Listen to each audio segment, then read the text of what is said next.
All right. Hi, everyone. Good to see you again.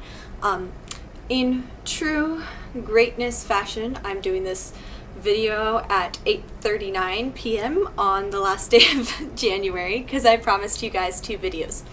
So this is going to be a super low-key just video just to finish out the month and get us ready for February. So in my past video, I asked you guys to think about ways like to live a great life. Like, what does a great life look like to you?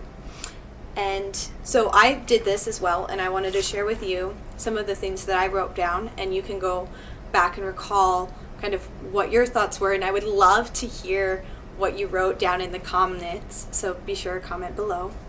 So some of the things that I thought made a great life were waking up early, or at least on time, like consistently. Being able to read to gain that new knowledge consistently. Again, consistency is a big part of a great life, is being able to say, I may not do this well, but I do it consistently. I consistently show up. Being able to volunteer and give time to the community and give back.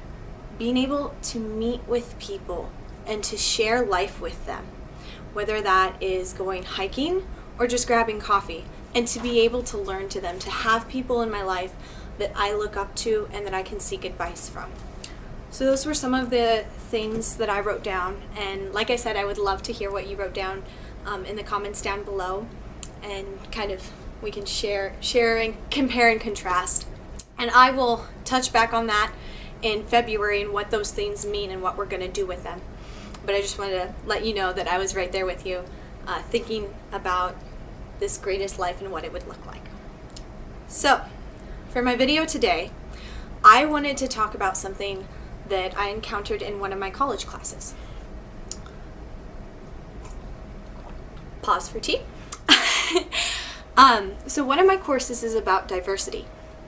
And in the intro to this course, the professor asked that we give her feedback on what things would make a safe environment for us, kind of like a safe space. Because obviously with diversity, you're talking about a range of subjects that people have very different opinions on and can be very aggressive and very like, I believe this and this is what I believe. And some things struck that kind of resonated with me, and I don't believe in safe spaces, and I don't think you can live a great life and still be safe.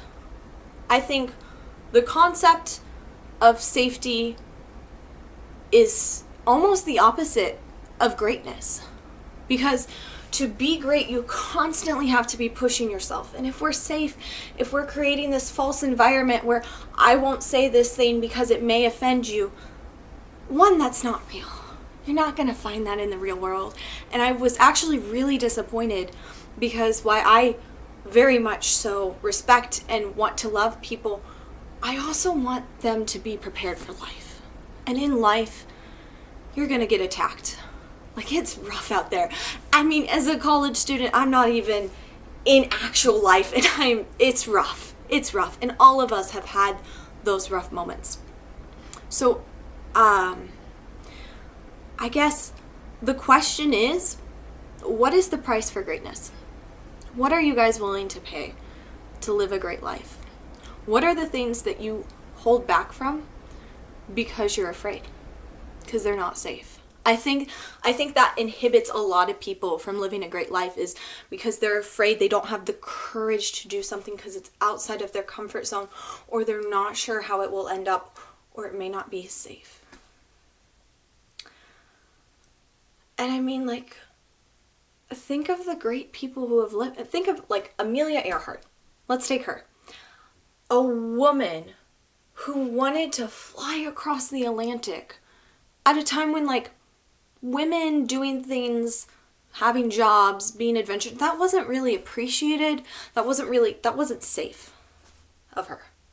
She didn't have a way to guarantee that people would support her, but they did because they recognized and admired her bravery. We cannot live a safe life and be great.